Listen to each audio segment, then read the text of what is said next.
Hola, hola, queridos amigos, hermanos, muy buenas noches, tardes, días. No sé cuál es el momento en que estás conectándote ahora, pero es una alegría para mí el poder entrar en contacto con ustedes a través de esta red social que nos va a permitir poder estudiar la palabra de Dios en esta semana. Estamos estudiando la lección que lleva por título Él murió por nosotros, la sexta lección de esta serie de 13 que lleva por título La vida eterna, la muerte y la esperanza futura. Entonces vamos a empezar el estudio de la palabra de Dios y les invito a participar hasta el final en esta linda aventura de estudio de la palabra de Dios. Antes me gustaría que nosotros podamos tener en cuenta este desafío que estamos presentando a través de las 5 preguntas claves de la escuela sabática. Son 5 preguntas claves. Ahí ustedes pueden entrar a través de este QR y responder estas preguntas que nos van a permitir consolidar el aprendizaje de la palabra de Dios. Así que entra para que puedas responder las preguntas de la lección de la escuela sabática. Vamos, mis queridos hermanos, para el estudio de la lección de escuela sabática.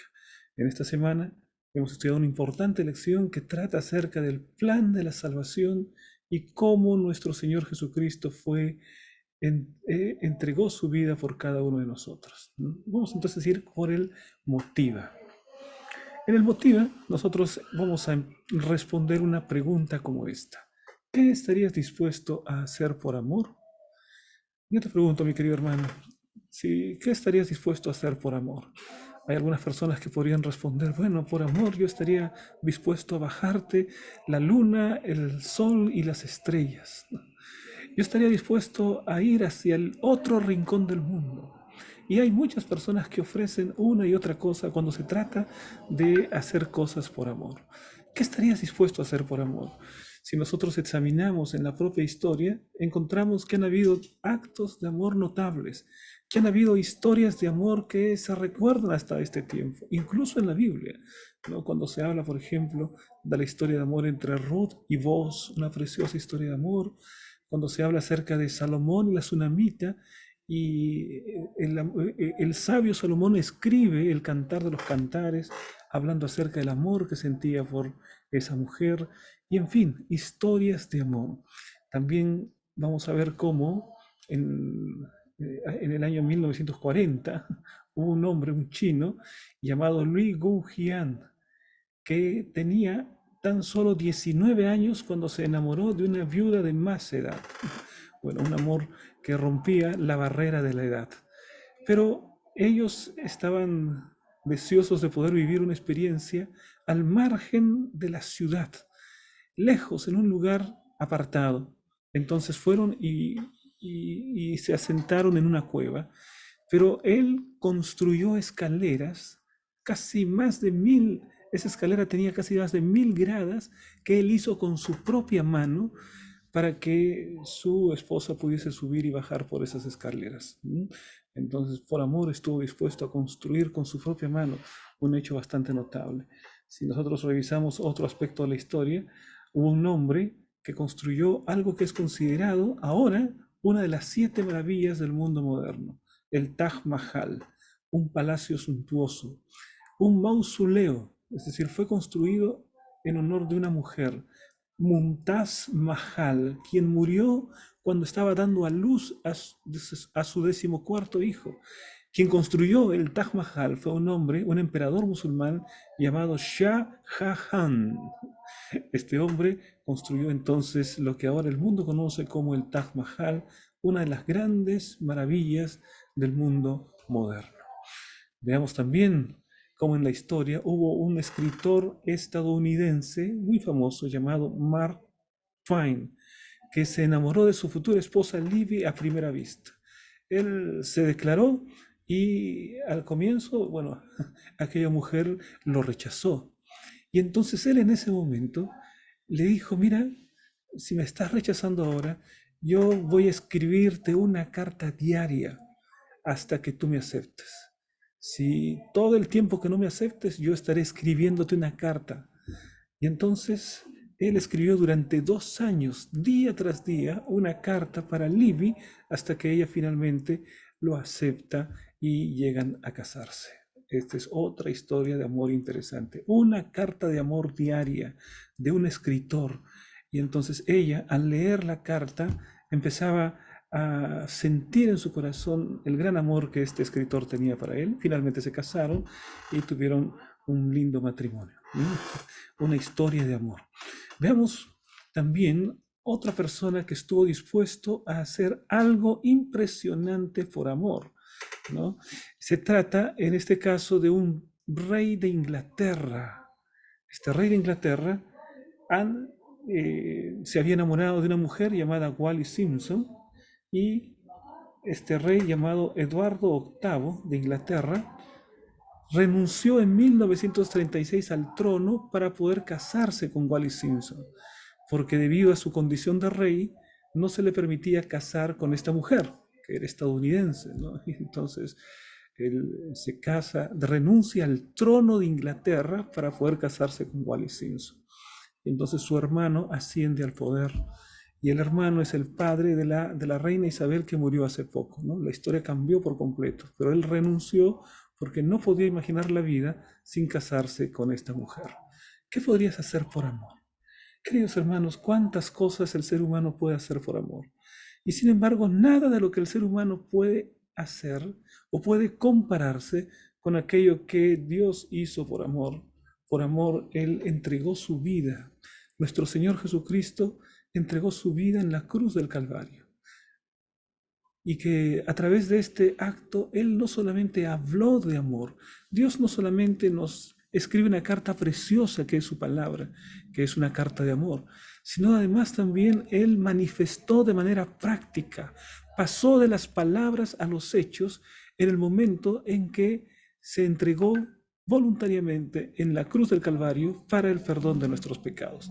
Qué maravilloso es poder observar a través de la palabra de Dios, contemplar el sacrificio maravilloso de Jesús por cada uno de nosotros. El acto de amor más maravilloso que se registra en la historia universal es la entrega que hace Jesús de su propia vida para que podamos tener nosotros esperanza de salvación y de vida eterna. Y en esta semana, mis hermanos, hemos estudiado precisamente acerca de ese acto de amor. Jesús se entregó por nosotros. Vamos a ir a la explora. En Juan capítulo 3, versículos 14 y 15 tenemos el versículo de memoria que dice: y como Moisés levantó la serpiente en el desierto, así es necesario que el Hijo del Hombre sea levantado, para que todo aquel que en él cree no se pierda, mas tenga vida eterna. Preciosa declaración, es el centro del Evangelio. Son palabras que Jesús le dijo a Nicodemo.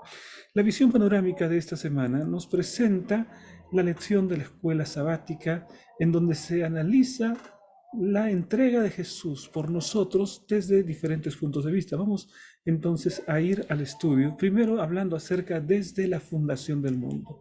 Vamos a ver algunos textos de la palabra de Dios. Apocalipsis capítulo 13, versículo 8, queridos hermanos. Dice allí la palabra del Señor: y la adoraron todos los moradores de la tierra, cuyos nombres no estaban escritos en el libro de la vida del Cordero, que fue inmolado desde el principio del mundo. Mira esta declaración: el Cordero fue inmolado desde el principio del mundo. Primera de Pedro capítulo 1, versículos 19 y 20.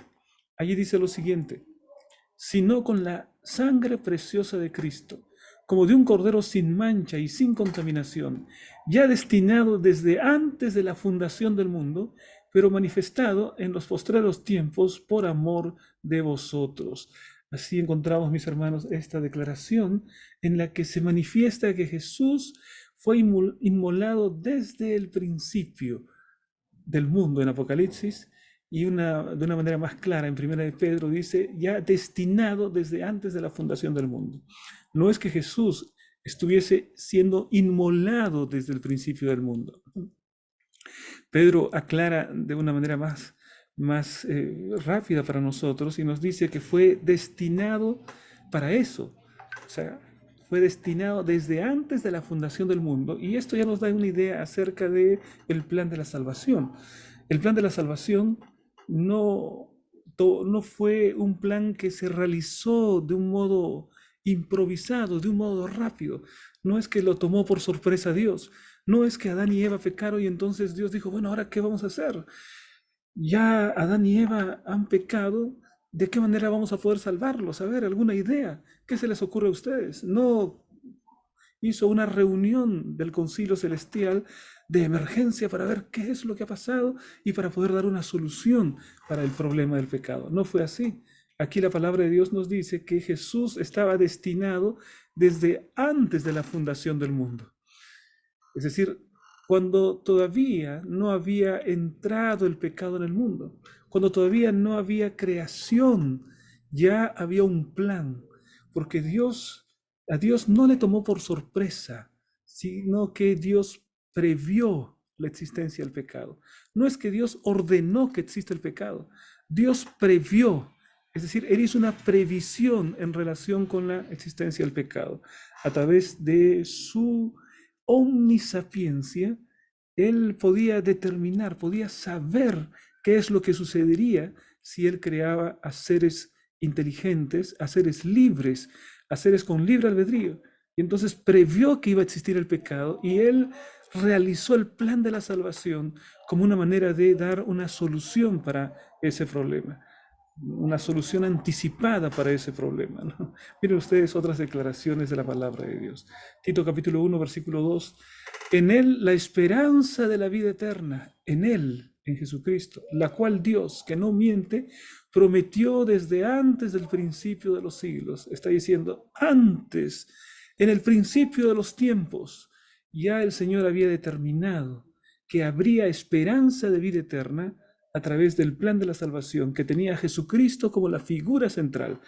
Y vamos a ver también cómo en Génesis, capítulo 3, versículo 21, el Señor da un detalle de la historia que nos muestra que Adán y Eva también fueron notificados acerca del plan de la salvación. Génesis 3:21 dice, y Jehová Dios hizo al hombre y a su mujer túnicas de pieles y los vistió. Para poder hacer túnicas de pieles necesitaban haber un sacrificio en este momento. Un animal murió para que Adán y Eva pudiesen tener su túnica de pieles. Ese sacrificio que hubo, ese primer sacrificio que hubo, era para demostrarles que en ese momento estaba siendo sustituido, que la culpa estaba cayendo sobre un animal inocente para que ellos pudieran tener vida. Esa idea de sustitución empieza a ser transmitida por Dios desde el mismo libro de Génesis a través de ese sacrificio de animales. En Génesis 3:21 entonces nos habla acerca de el primer sacrificio, de modo implícito. No se dice allí hubo el sacrificio. Lo que se nos dice es que hubo pieles para vestir a Adán y Eva, pero esas pieles evidentemente pertenecían a algún animal que fue sacrificado. Vamos a Génesis capítulo 22, versículo 13, y ahí se habla acerca también del sacrificio sustitutivo. Quizás de la manera más clara, Abraham entendió lo que significaría el plan de la salvación cuando el Señor intervino, no permitió que él sacrificase a su hijo Isaac y encontró a un cordero. Miren lo que dice la historia bíblica. Génesis 22, 13. Entonces alzó Abraham sus ojos y miró, y he aquí a sus espaldas un cordero trabado en un zarzal por sus cuernos. Y fue Abraham y tomó el carnero y lo ofreció en holocausto en lugar de su hijo. En lugar de. Esa idea de en lugar de es la idea de la sustitución. El carnero en ese momento muere en lugar de Isaac para realizar el sacrificio. Si no hubiese habido el carnero, entonces no habría habido en aquel momento, en aquel altar, no habría habido holocausto. O el holocausto hubiese sido el propio Isaac. Pero Dios le dice, mira, deja a Isaac tu hijo y en su lugar el carnero es sacrificado. La idea de sustitución es clave en el plan de la salvación. Veamos también, mis hermanos, cómo en Romanos 16:25 el apóstol Pablo dice, y al que puede confirmaros, según mi evangelio y la predicación de Jesucristo, según la revelación del misterio que se ha mantenido oculto desde tiempos eternos. Ese misterio que se mantuvo oculto desde tiempos eternos es el plan de la salvación. El plan de la salvación es un misterio. En la palabra de Dios, misterio no es algo que Dios quiere ocultar. En la palabra de Dios, misterio, como está escrito aquí, es algo que Dios quiere revelar y que revelará en su momento. Y entonces este misterio del plan de la salvación se mantuvo oculto desde tiempos eternos y luego dice, pero que ha sido manifestado ahora y que por las escrituras de los profetas, según el mandamiento del Dios eterno, se ha dado a conocer a todas las gentes para que obedezcan a la fe, al único y sabio Dios, sea gloria mediante Jesucristo para siempre. Amén. Es decir, a través de qué ha sido revelado ese misterio, dice allí, ha sido manifestado ahora. Dejó de ser misterio. Misterio es algo que Dios quiere revelar en la Biblia, para el apóstol Pablo. Y que por las escrituras de los profetas, es decir, en la Biblia encontramos el misterio del plan de la salvación. En la Biblia encontramos una descripción y el cumplimiento del plan de la salvación, ¿no? Y de esa manera es revelado por las escrituras de los profetas.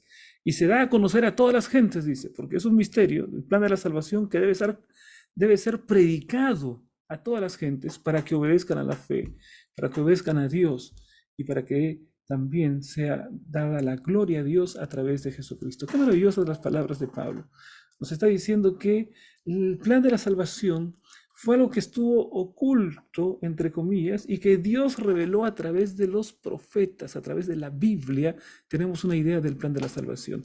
La Biblia, mi querido hermano, es la revelación especial de Dios. Dios se revela a través de la Biblia. Dios se revela también a través de la naturaleza, pero eso es una revelación imperfecta, porque la naturaleza no me habla directamente del plan de la salvación. Pero Dios se revela en la Biblia y la Biblia revela ese misterio que está oculto desde tiempos eternos, el plan de la salvación, de la muerte de Jesús en nuestro lugar. Entonces, podemos decir lo siguiente, el centro de todo el plan de la salvación es la muerte sustitutiva de Jesús. Es decir, Jesús me sustituye. Yo estaba condenado a muerte por el pecado, porque la paga del pecado es muerte. Pero yo ya no tengo que pagar esa muerte que Jesús paga en mi lugar. Jesús me sustituye. Simboliza durante siglos por los sacrificios de animales, cada uno de los cuales es un símbolo de la muerte de Jesús en la cruz, como el Cordero de Dios que quita el pecado del mundo. Entonces esos corderos simbolizaban, apuntaban al verdadero Cordero que es nuestro Señor Jesucristo. Entonces, mis queridos hermanos, podemos ver que el plan de la salvación está escrito desde la fundación del mundo, desde antes del ingreso del pecado, que el pecado no tomó por sorpresa a Dios, que Él ya había previsto un momento en el que entregaría su vida, si fuese necesario, por la salvación de la raza humana. Ahora veamos cómo cuando Jesús tuvo su ministerio, manifestó una y otra vez cuál era su misión y qué es lo que pasaría con Él. Miren, veamos en Mateo capítulo 16, versículo 21. Dice lo siguiente. Desde entonces comenzó Jesús a declarar a sus discípulos que le era necesario ir a Jerusalén y padecer mucho de los ancianos, de los principales sacerdotes y de los escribas, y ser muerto y resucitar al tercer día. Aquí Jesús les está diciendo claramente, miren, yo voy a ir a Jerusalén, en Jerusalén voy a sufrir mucho. Los ancianos, los principales sacerdotes, los escribas van a atentar contra mi vida, me van a asesinar, voy a ser muerto, pero voy a resucitar al tercer día. Esta es una manera clara, está allí, no hay manera de equivocarse, ¿no? O sea, Jesús dio un mensaje directo. Yo voy a ir a Jerusalén y entonces va a suceder esto y habla acerca de quiénes son los que van a atentar contra su vida, qué es lo que van a hacer. Todo está declarado por Jesús. Y miren lo que dice la historia todavía, Mateo 16, 22 y 23. Entonces Pedro, tomándole aparte, comenzó a reconvenirle diciendo, Señor, ten compasión de ti. En ninguna manera esto te acontezca. Pedro, diciendo, Señor, no hables por favor de esa manera. No, no es algo que me guste, me coloca angustia en mi corazón. Pero él volviéndose dijo a Pedro, quítate de mí, Satanás, me eres tropiezo, porque no pones la mira en las cosas de Dios, sino en las cosas de los hombres. Podemos ver aquí tres eventos en esta historia. Primer evento, Jesús describe qué le va a suceder, incluyendo la muerte. Segundo evento, Satanás usa a Pedro lo usa como un instrumento y Pedro, aparentemente con una voz así suave, como queriendo darle un consejo a Jesús, le dice, Señor, ten compasión de ti, que eso no te suceda nunca, Señor. De ninguna manera eso te tiene que pasar. Porque Pedro tenía una idea diferente acerca de lo que era el Mesías. Él pensaba a Jesús como el rey, como el conquistador, como aquel que iba desde el trono de los judíos a destruir todos los enemigos de los judíos. Esa era la visión reducida que Pedro tenía y que todos los apóstoles tenían acerca del reino de Dios. Y entonces, que no te suceda eso, Señor, no hables de esas cosas. Y entonces Jesús le dice directamente a Satanás, quien estaba utilizando a Pedro en ese momento, quítate de mí, Satanás, me eres tropiezo.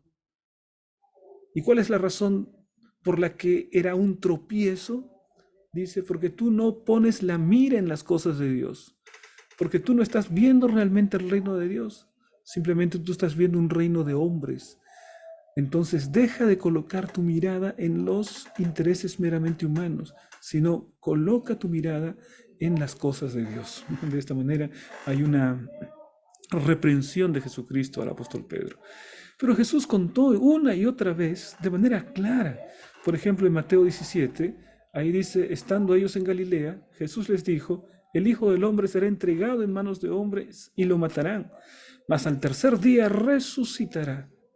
Y ellos se entristecieron en gran manera. Al tercer día resucitarán. ¿Cuál fue la respuesta? ¿Qué fue lo que sucedió? Después de haber recibido directamente esta profecía de Jesús, ¿qué le iba a suceder a Jesús? Cuando él iba a estar allá en Jerusalén, ellos se entristecen. Primera reacción, se entristecen. En Marcos 9:32 nos habla acerca de otra reacción de los discípulos. Pero ellos no entendían esta palabra y tenían miedo de preguntarle. Lucas 9. Mas ellos no entendían estas palabras, pues le estaban veladas para que no las entendiesen, y temían preguntarle sobre estas palabras. Es decir, ellos primero escuchaban lo que Jesús decía y se entristecían en su corazón.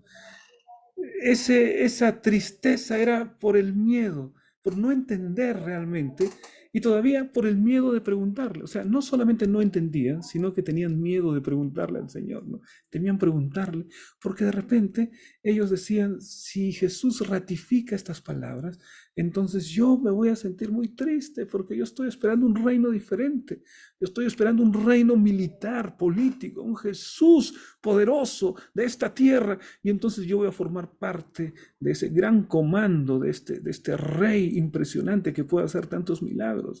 No querían preguntarle, es decir, ellos cerraban voluntariamente sus ojos a la verdad de un reino eterno para continuar con su sueño de un reino temporal, de un reino humano, donde querían ver a Jesús sentado en un trono temporal. Tenían miedo de preguntar. A veces eso pasa con nosotros, mis hermanos. A veces nosotros vamos a la palabra de Dios y hay ciertos aspectos que no entendemos y a veces no queremos entender porque nos da un cierto miedo, un cierto temor y no queremos investigar al respecto. Eso fue lo que sucedió con los discípulos en aquel tiempo. Ahora bien, esta idea, estas nociones falsas acerca del Mesías, porque ellos esperaban un ministerio, un Mesías terrenal, ¿no? Entonces ellos tenían una falsa teología. En resumen, su falsa teología los llevó a un dolor y a un sufrimiento innecesarios. Ellos no tendrían que haber sufrido, tendrían que haber creído. ¿Por qué no tenían que sufrir? Porque Jesús cada vez que le hablaba acerca de su sufrimiento y de la muerte que él tendría, les hablaba de la resurrección. Entonces el mensaje era un mensaje de esperanza. El mensaje les decía, miren, voy a ser azotado, voy a ser insultado, voy a ser muerto incluso, pero voy a resucitar. O sea, terminaba con una visión de victoria, Jesucristo como resucitado. Pero ellos, al no entender y al no querer entender, al tener una falsa teología, esa falsa teología los llevó al dolor y a un sufrimiento innecesario, ¿no? ¿Cuántas veces, mis hermanos, no entendemos bien la palabra de Dios y somos conducidos hacia experiencias dolorosas por no entender plenamente aquello que Dios promete para nosotros? Vamos a continuar en el estudio de la palabra de Dios y vamos a ver esta declaración que dice consumado es. Juan 19:30. Cuando Jesús hubo tomado el vinagre, dijo, consumado es, y habiendo inclinado la cabeza, entregó el Espíritu. Esta declaración, consumado es, ahí está en los labios de Jesús. ¿Qué fue lo que significó? Consumado es como decir terminado es, o está hecho, está consumado, ¿no? Nos está hablando acerca de cómo Jesús había llegado en ese momento al término ya de su experiencia y entraba al momento de la muerte. Jesús iba a entregar ya definitivamente su vida. Y entonces esto tiene varios significados. Eso tiene varios significados. Primero, significa que en aquel momento fue Satanás el que usó diversos instrumentos para tratar de colocar a Jesucristo de tal manera en una situación en la que él, si fuese posible, se hubiese libertado, ¿no? Salido. El mayor sufrimiento intentando que Jesús desistiese. Eh, Fue azotado, fue clavado, fue traspasado por una lanza y seguramente Satanás en algún momento decía, él se va a arrepentir, todo este sufrimiento, todo esto no tiene que pasar él, ¿no? Y entonces va a desistir de entregar la vida por el ser humano, ¿no? Pero Jesús, él podía, sí, ¿no? Jesús podía de alguna manera librarse de la cruz, el Señor podría librarse de los clavos, podría salir, ¿no? Y que los clavos saltasen de la cruz y entonces él pudiese ser libre. Jesús podía hacerlo, pero mira que Jesús podía hacerlo, pero él no quiso hacerlo. Voluntariamente se colocó en una condición en la que él se mantuvo hasta el final y entregó la vida hasta el final por el ser humano. Entonces, de modo voluntario se mantuvo en esa situación. ¿Qué es más fácil para uno? Si una persona está atada y permanece atada, no puede desatarse y entonces continúa con ese sufrimiento de no poder desatarse. Pero imagina una persona que está atada y sí puede desatarse, pero quiere mantener voluntariamente así atado, ¿no es cierto? Bueno, Jesús en la cruz del Calvario voluntariamente se entregó por nosotros, mis hermanos, ¿no? Miren ustedes, al exclamar desde la cruz consumado es, Cristo dio a entender no solo que su agonía había llegado a su fin, sino especialmente que había ganado el gran conflicto cósmico contra Satanás y sus fuerzas del mal. Entonces, allí encontramos todo el cielo se asoció al triunfo del Salvador. Satanás estaba derrotado y sabía que había perdido su reino. A través de la muerte vino la vida. A través de una aparente derrota que era la muerte de Jesús, vino la más grande victoria. Y ahí encontramos una tremenda paradoja, ¿no? Una contradicción. La mayor humillación que sufrió el Señor Jesucristo le garantizó la mayor victoria contra el mal y contra Satanás. A través de su muerte Jesús fue victorioso. A través de la humillación Jesús venció al enemigo. Satanás fue derrotado. Entonces, el consumado es significa que todo ese momento de agonía había llegado hasta el fin, que había ganado el gran conflicto, que se había vencido a Satanás y al pecado, que se había ganado la batalla contra Satanás. Entonces encontramos ahí el significado de consumado es, un gran significado para nuestra vida. Veamos ahora la siguiente parte de esta declaración que dice, Él murió por nosotros. Nuestro Señor Jesús. Este es el centro del Evangelio. El centro del Evangelio constituye la noticia de que Jesús muere en nuestro lugar, muere por nosotros, en lugar de nosotros. Juan capítulo 3, versículo 17. Porque no envió Dios a su Hijo al mundo para condenar al mundo, sino para que el mundo sea salvo por él.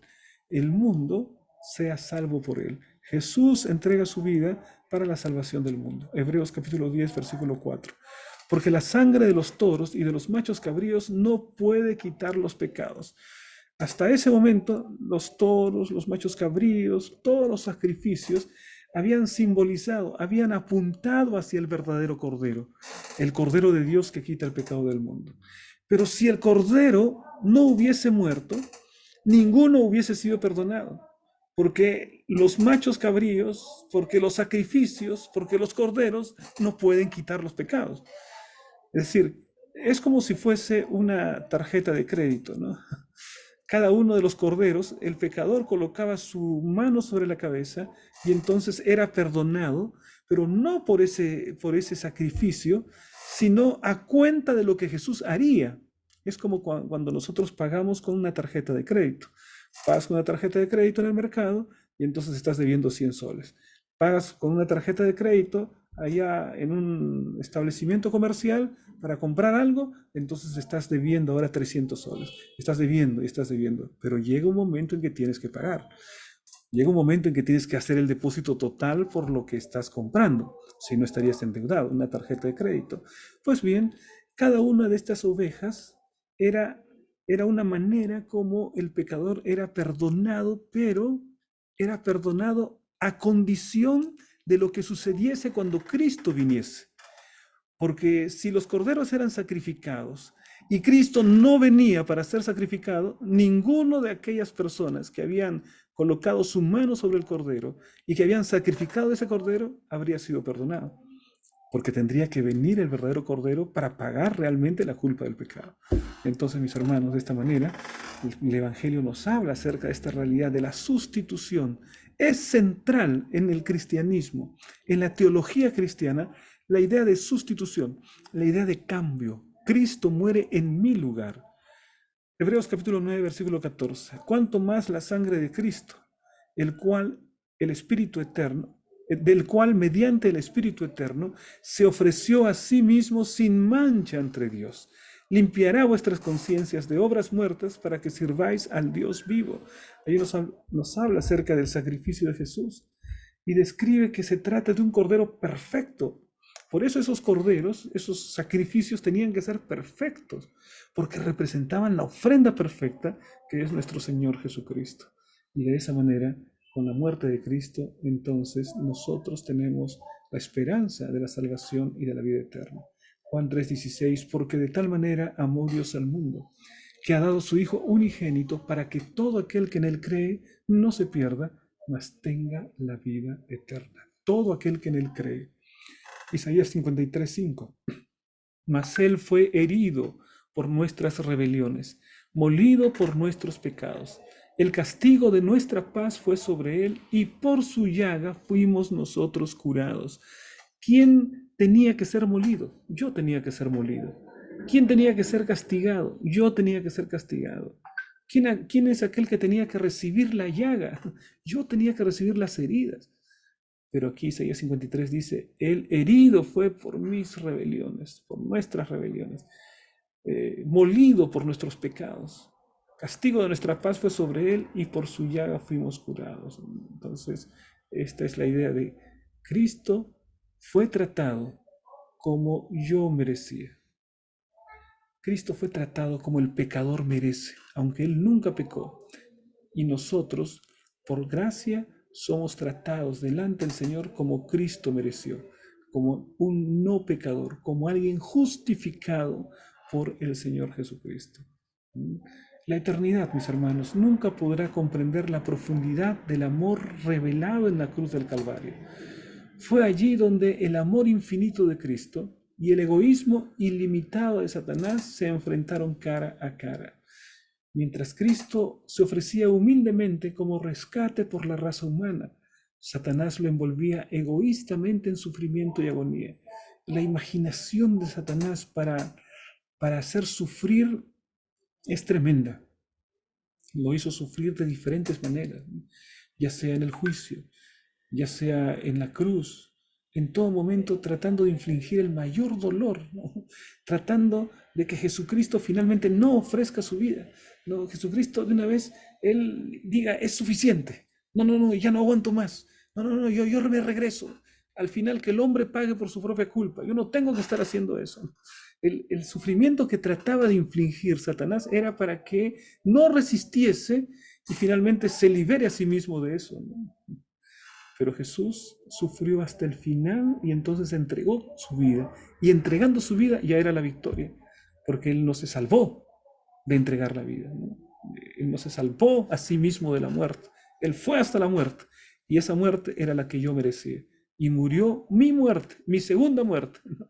Porque Cristo no muere en la primera muerte. Él murió la segunda muerte para que todos aquellos que lo acepten nunca tengan que experimentarla personalmente. Él murió nuestra segunda muerte. ¿Cuál es la segunda muerte cuando vamos a la palabra de Dios, cuando vamos a Apocalipsis? La segunda muerte es la muerte definitiva, es la muerte del pecador. Esa es la segunda muerte. Esa es la muerte definitiva. Si nosotros morimos ahora, simplemente entramos en un descanso hasta la venida de Cristo. Pero si yo no le entrego mi vida a Cristo, yo entro en descanso, resucito hacia el final del milenio y después de eso tendré que morir la segunda muerte. Porque el que no cree en Jesús tendrá él mismo que morir la segunda muerte. El que cree en Jesús, Jesús ya murió esa segunda muerte por nosotros, ¿no? Así que ya no tenemos que pasar por esa experiencia. Y entonces, mis hermanos, vamos hacia el final de la lección de escuela sabática, donde se nos habla acerca del significado de la cruz. ¿Qué es lo que la cruz, es decir, qué es lo que el sacrificio de Cristo representa por nosotros? Primero vamos a ver qué es lo que la cruz representa para el mundo, mis hermanos. 1 Corintios capítulo 1, versículo 18. Dice lo siguiente: porque la palabra de la cruz es locura a los que se pierden, pero a los que se salvan, esto es, a nosotros, es poder de Dios. Es decir, hay dos conceptos diferentes acerca de la cruz. Para aquellos que se pierden, dice, para aquellos que no aceptan, para aquellos que rechazan, la cruz significa una locura, ¿no? Una locura de amor, porque por ejemplo, estuvimos hablando al comienzo acerca de actos de amor, de locuras de amor, ¿no? Entonces hay personas que hacen cosas tremendas por amor, ¿no? Bueno, no se puede entender lo que hace alguien por amor, ¿no? Digamos, racionalmente hablando, uno dice, esto es una locura, ¿por qué hizo esta persona eso? Es un palacio muy suntuoso, ¿por qué hizo una cosa tan grande? ¿No? Tantos recursos desperdiciados, entre comillas, ¿no? Pero es una locura de amor. No tiene que entenderse desde el punto de vista de la racionalidad, sino desde el punto de vista del amor que está en el corazón de la persona. Entonces, para los que se pierden, la palabra de la cruz es locura, la predicación es una locura. ¿Cómo va a ser alguien muriendo por mí, entregando mi vida? Esto es hasta inmoral, cada uno tiene que pagar su propia culpa, ¿no? Es una locura. Pero los que se salvan es poder de Dios. Ahora miren lo que dice más adelante el apóstol Pablo. Porque los judíos piden señales y los griegos buscan sabiduría, pero nosotros predicamos a Cristo crucificado. Para los judíos ciertamente tropezadero, y para los gentiles locura, mas para los llamados, así judíos como griegos, Cristo, poder de Dios y sabiduría de Dios. ¿Qué es lo que están buscando los judíos?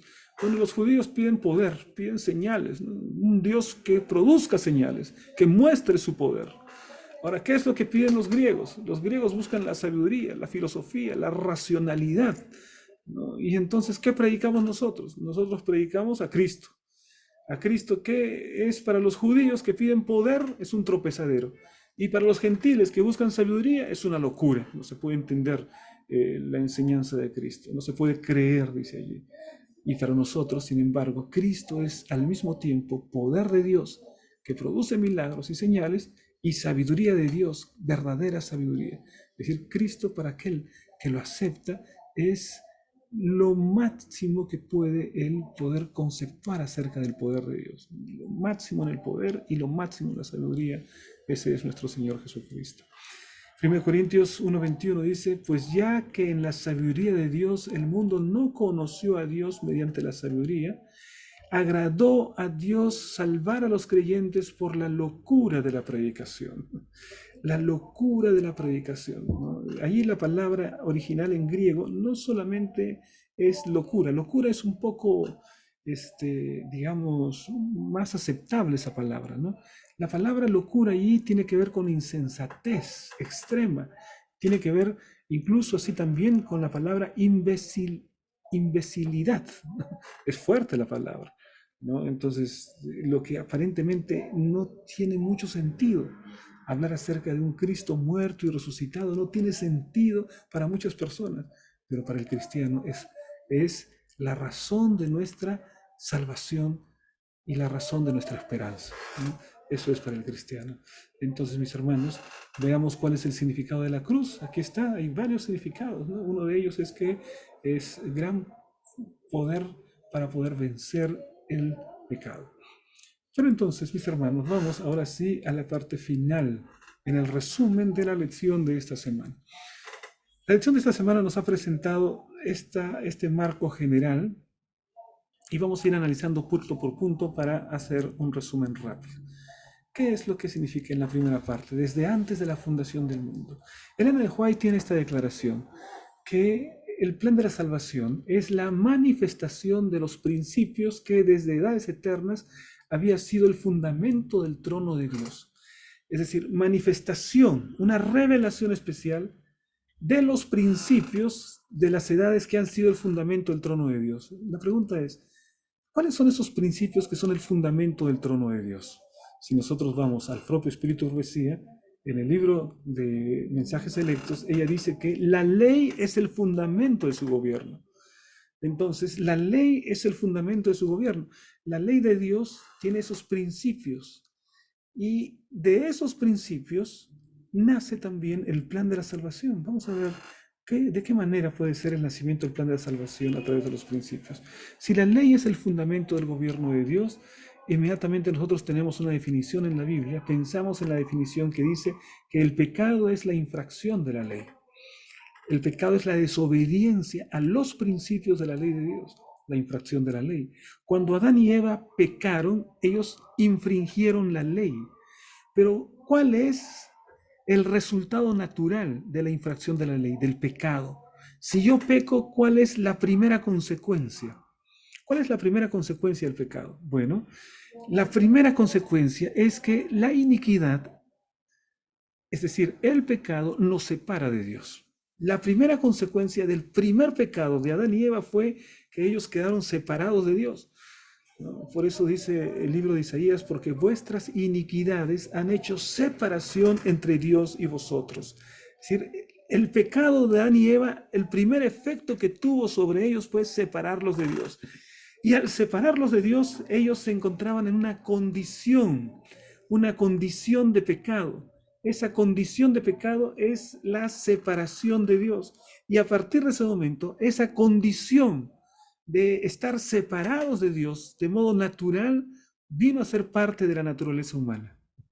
Y entonces ya los hijos de Adán y Eva nacimos todos en una condición pecaminosa. Es decir, ya no necesitábamos pecar para ser pecadores, sino que nosotros pecamos porque somos pecadores. Desde el momento en que Adán y Eva infringieron la ley, pero al infringir la ley entraron en una separación de Dios. Y esa condición de separación de Dios fue la que nosotros heredamos.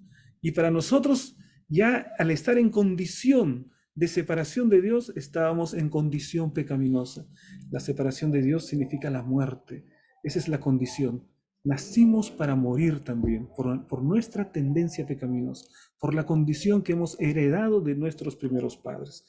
Entonces allí nuestro Dios tuvo que hacer una elección, porque en ese momento el Señor, que nos ama tanto, tuvo que tomar allí la decisión de implementar el plan de la salvación, un plan que ya estaba establecido desde el principio del mundo, como hemos visto.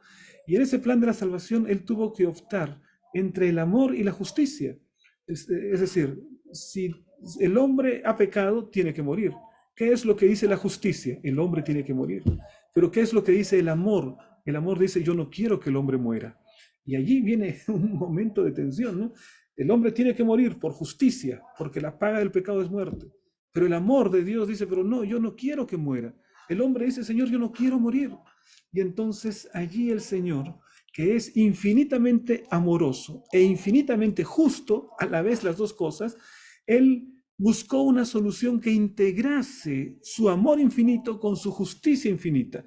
Que el amor no fuese opacado por la justicia y que la justicia no fuese pisotear el amor, el Señor entonces implementó un plan de salvación en el que Cristo entregaría su vida. Y mis hermanos, en la cruz del Calvario se muestra el amor de Dios y se muestra también la justicia de Dios.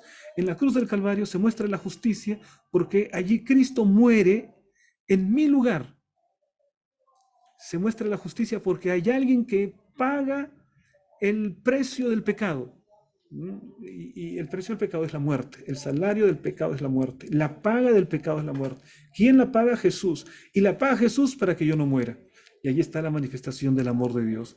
A través de la cruz del Calvario, la justicia tiene su, digamos, la justicia es honrada. La justicia de Dios es honrada porque alguien muere por el pecado, que es Jesucristo. Pero no muere el hombre, y ahí se muestra el amor de Dios. El propio Dios dio solución al problema del pecado en el mundo. Luego también tenemos aquí una parte que nos habla acerca del prefacio a la cruz, el padecimiento y la muerte de Jesús.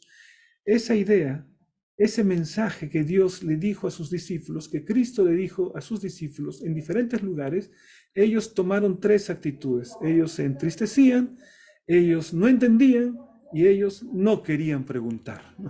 Jesús les decía claramente qué va a suceder, pero ellos preferían vivir con sus propias fantasías acerca del reino que Cristo predicaba, un reino terrenal, Cristo un líder político, un líder terreno, un líder humano, y ellos no ponían su mirada en las cosas de arriba, y Cristo les mostraba un reino eterno, un reino espiritual, ¿no? Entonces, cuando decían que iba a morir, se entristecían, no entendían y ni siquiera querían preguntar, ¿no? Esa es la condición. A veces nosotros nos sentimos más cómodos con las mentiras piadosas, ¿no? que con las verdades duras. Jesús les manifestó una verdad dura, pero para que no vivan engañados y para que estén preparados, para que cuando sucedan las cosas ellos ya no se extrañen. Uy, se está cumpliendo, pero Él va a resucitar entonces, ¿no? Ellos tendrían que haber confiado en la resurrección, tal como Jesús les había dicho. En la parte de consumado es, mis hermanos, vamos a encontrar aquí que esto significa al menos tres cosas. El consumado es significa que las agonías habían llegado a su fin. La agonía de Jesucristo había llegado a su fin. Es decir, Él ya estaba para entregar su vida. Él entrega su vida en ese momento. ¿Qué más significa? Significa la derrota de Satanás. Consumado es decir, Satanás ha sido derrotado. Está diciendo también eso. Y cuando dice consumado es, Jesús está diciendo el precio del pecado será pagado, porque Él muere en lugar del pecador y así paga el precio del pecado del hombre. El hombre no paga el precio de su propio pecado, Jesucristo lo paga. Entonces, cuando Jesús dice consumado es, se cumplen estas tres cosas en ese momento.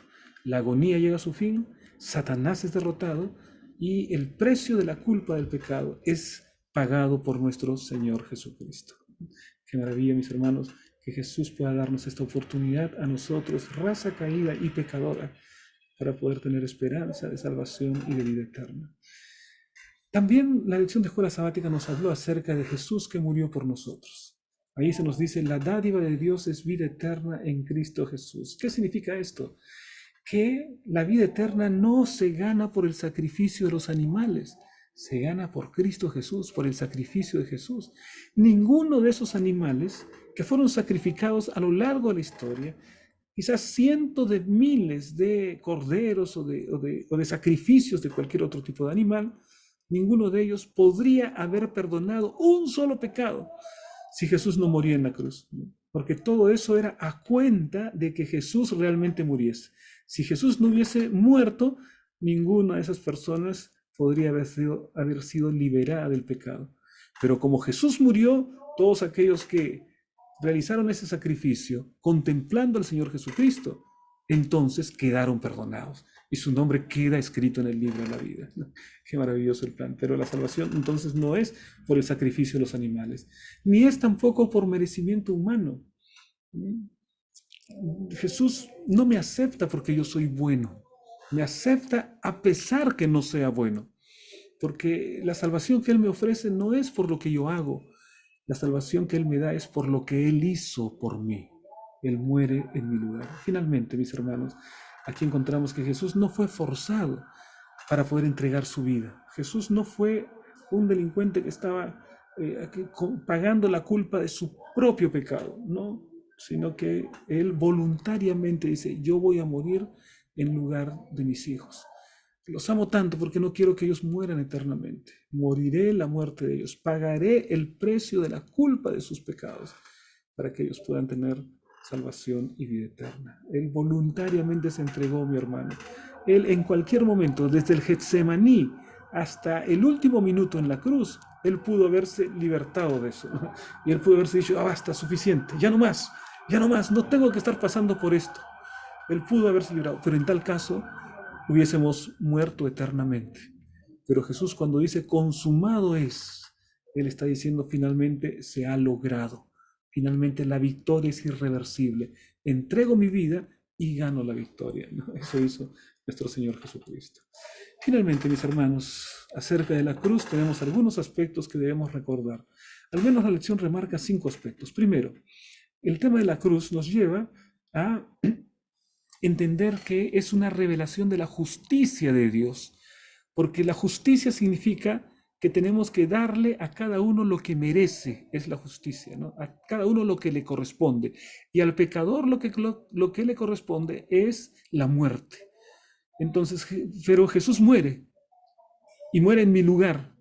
Por lo tanto, ahí se revela la justicia. Hay una muerte por ese pecado. Alguien ha pagado la culpa de ese pecado. Y ese alguien fue el Señor Jesucristo. La primera revelación es de la justicia de Dios.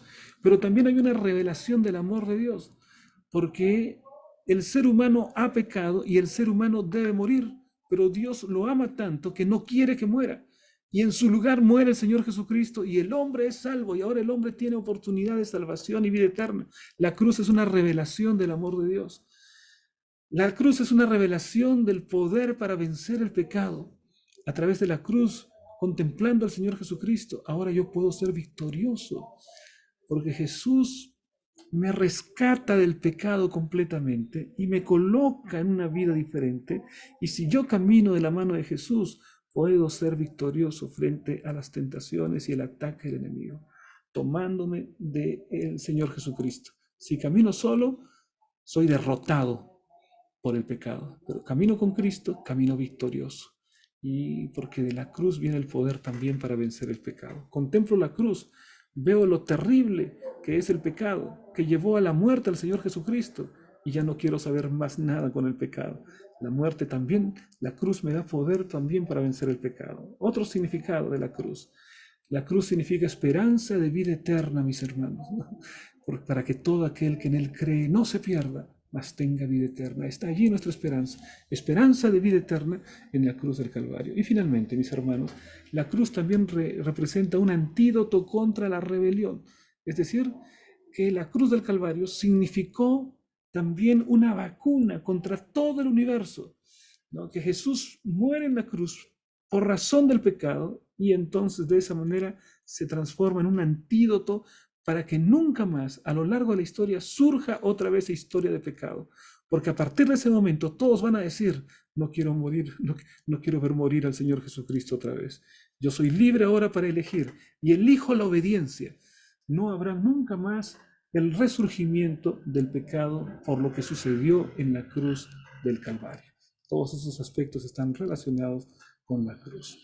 Queridos hermanos, vamos a la siguiente sección, que es la sección de aplica. Aquí tenemos una pregunta. Considera la cruz y lo que sucedió allí que hace que la idea de la salvación por obra sea tan inútil, tan errónea y tan contraria al plan de Dios. La salvación por obras significa decirle, Señor, no acepto que tú mueras en mi lugar. Yo quiero ganarme la salvación. Yo quiero flagelarme. Yo quiero caminar arrodillado. Yo quiero hacer ceremonias, quiero hacer ritos para a través de lo que yo hago pueda ganar mi salvación. Eso es la salvación por obras.